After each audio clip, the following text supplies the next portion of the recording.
సాంసరావు TDP ఎందుకని? ఆయన అభివృద్ధి చేస్తాడు కాబట్టి. ఇంతకుముందు వచ్చిన ఏ ఎమ్మెల్యే కూడా ఇంతవరకు ఏ అభివృద్ధి చేయలేదు. ఆయన చేసిన 5 సంవత్సరాలు గవర్నమెంట్ అధికారంలో ఉన్నప్పుడు పచ్చూరులో చాలా అభివృద్ధి జరిగింది. జనం కూడా ఆయన వైపే మొగ్గు చూపుతున్నారు. సాధు స్వభావి, మంచివాడు, నిష్కల్మషుడు, నిర్మల మనసు కలిగిన వాడు, ప్రతి వాళ్ళకి అందుబాటులో ఉండే వ్యక్తి. ప్రతి మంచి విషయాన్ని అతను ఆలోచన చేసి చేస్తాడు. సాంసరావు అభివృద్ధి చేస్తారని నమ్ముతున్నారా? చేశాడు, ఆల్రెడీ చేశాడు, ఇంకా చేస్తాడు కదా, చేశాడు, ఆల్రెడీ చేశాడు. ఎన్ని సీట్లు వస్తాయి అనుకుంటున్నారు? పై గురించి మాకు ఐడియా లేదు. ఇక్కడ మాత్రం వచ్చింది అనుకుంటున్నాం. అదే అనుకుంటున్నాం. సారే వస్తారనుకుంటున్నాం. వస్తేనే మంచి జరుగుతుంది అనుకుంటున్నాం. ఆల్రెడీ చేస్తున్నారు కొంత. ఆయన వస్తేనే ఇంకా డెవలప్ అవుద్ది అనుకుంటున్నాం. ఓకే, మామూలుగా ఎవరు గెలిస్తే అభివృద్ధి జరిగే అవకాశాలు ఉన్నాయి అంటారు పరుచూరులో? అది డిసైడ్ చేయాల్సింది ప్రజలే. అభివృద్ధి అనేది తెలుస్తుంది కదా ఎవరు చేస్తున్నారు. ప్రజల్లో మీరు ఒకరు కదా, మీరు ఓటేస్తారు కదా. ఓటు వేస్తాం, ఎలా చెప్తాం ఎవరికి వేస్తాం అనేది? ఎవరికి వేస్తామని చెప్పనక్కర్లేదు. ఏ ప్రభుత్వం వస్తే మంచి జరుగుతుంది అనుకుంటున్నారు చెప్తే చాలు. Let's decide the people. I'm only one voter and people has to decide. So let's wait until the elections complete. కేంద్ర ప్రభుత్వం పాలన మీకు నచ్చిందా? So as per the people's opinion it is good. As per the people's opinion.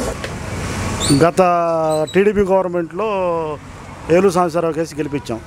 మొన్న కాకుండా అంతకుముందు వేసినప్పుడు అప్పుడు ఇక్కడ దళితుల భూములు టార్గెట్ చేసి నీరు చెట్టు కార్యక్రమం పెట్టి దళితుల్ని ఇంటికి ఒక 2 పోలీసులు పెట్టి అరెస్టులు చేసి గందరగోళం చేసి ఇప్పుడు కూడా దళితుల మీద కేసులు ఉండి కోర్టు చుట్టూ తిరుగుతున్నారు.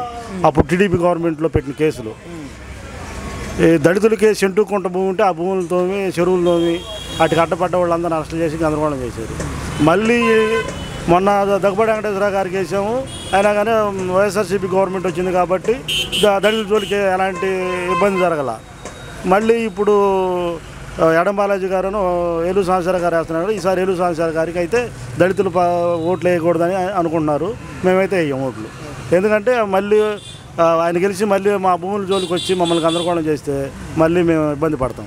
కాబట్టి ఏంటంటే చూస్తా అరెస్టులు అయితే కాలేం కదా. అందుకోసం అదొకటను రాష్ట్రంలో సంక్షేమ పథకాలు కానీ డైరెక్ట్గా ఎవరి ఖాతాలోకి వాళ్ళకి సంక్షేమ ఫలాలు వచ్చినాయి. ఏ రాజకీయ నాయకుడితో పని లేకుండా డైరెక్ట్గా ఖాతాలోకి డబ్బులు పడుతున్నాయి. కాబట్టి పరిపాలన కూడా నెంబర్ 1 ఉంది. అందుకోసం స్వశక్తిగా రాజకీయ నాయకుడితో పని లేకుండా స్వశక్తిగా వైఎస్ఆర్సీపీ కోటేద్దామని మేము నిర్ణయించుకున్నాం. ఎవరు మంచి చేస్తారనుకుంటే వాళ్ళకి వేస్తాం. అది ఎవరు అనుకుంటున్నారు? అది మనం చెప్పలేం కదా. ఓటు అనేది బహిర్గతం చేసేది కాదు. ఓటు బహిర్గతం చేయాల్సిన అవసరం లేదు. కానీ ఏ ప్రభుత్వం వస్తే మంచి జరుగుతుందో చెప్పాలి కదా. చెప్పామనుకోండి, ఎవరికి వేస్తారో ఓటు మీకు చెప్పినట్టే కదా. ఓకే, మరి ఏది మంచిదో చెప్పండి. ఓటు అవసరం లేదు. సరే, పైన ప్రభుత్వం ఏది వస్తే బాగుంటుంది అనుకుంటున్నారు? ఇప్పుడు మాకు ఒక ఆలోచన ఉంటుంది. గత ప్రభుత్వాలన్నింటినీ చూసాం మేము. ఎవరి ప్రభుత్వం ఏ విధంగా ఉందనేది మాకు ఒక ఐడియా ఉంది. బలాని వాళ్ళు వస్తేనే మనకు మంచి జరుగుతుంది అనేది మాకు ఒక ఐడియా ఉంది క్లారిటీగా. ఖచ్చితంగా వాళ్ళకే ఓటేస్తాం. ఎవరు మంచి జరిగిద్ది అనుకుంటే వాళ్ళ మీద వేస్తాం. మేము చిన్నపిల్లం కాదు, 25 ఏళ్ళ నుంచి ఓట్లు వేస్తున్నాము. 6 ఎలక్షన్లో ఓట్లు వేసాము. అన్ని ప్రభుత్వాలు చూసుకుంటూ వచ్చాము. ద బెస్ట్ ఏది ప్రభుత్వం బెటర్ అనిపిస్తే దానికి ఓటేస్తాను నేను. 100% క్లారిటీ ఉంది ఎవరికి వెళ్ళిన. అట్లీస్ట్ మీరు ఒక చెప్పకూడదు కదా. ఓటు అనేది బయటికి చెప్పేది కాదు కదా. నేను బలానా పార్టీ ఏనో బలానా జెండాలు పట్టుకొని తిరిగేవాడు కాదు. నేను కామన్ ఓటర్ని. ప్రతి ఎలక్షన్లోనూ ప్రతి పార్టీకి ఒక 40% ఓట్లు ఎప్పుడూ స్టాండర్డ్గా కులం కానీ మతం కానీ లేదా ఆ పార్టీ మీద అభిమానాలు తగ్గని ఉండే స్టాండర్డ్ ఓటర్లు ఉంటారు. 2 పార్టీలకి. మిగతా న్యూట్రల్గా 15 నుంచి 20% న్యూట్రల్ ఓటర్లు ఉంటారు. ఎంప్లాయీస్, మధ్యతరగతి వాళ్ళు ఎవరికి ఓటు వేస్తే బాగుంటుంది అనేది. అలాంటి ఓటర్ నేను. నా ఓటు నేను నిక్షిప్తంగానే ఉండిద్ది. నా ఓటు ఎవరికైనా వాళ్ళకి తప్పకుండా వేస్తాను. నమస్తే, నేను మోనిక. తెలుగు రాజ్యం ఇక ఊరూరా రాబోతోంది.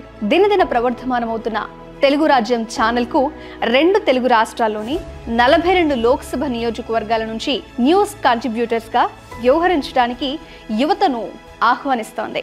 జర్నలిజం పట్ల ఆసక్తి, కనీస సామాజిక రాజకీయ పరిజ్ఞానం, స్థానిక పరిస్థితులపై మంచి అవగాహన, స్థానిక పరిచయాలు, గౌరవప్రదమైన జీవనం ఉంటే సరికొత్త సామాజిక విప్లవంలో మీరు కూడా భాగస్వాములు కావచ్చు. మీ అంతరంగాన్ని ఆవిష్కరించవచ్చు.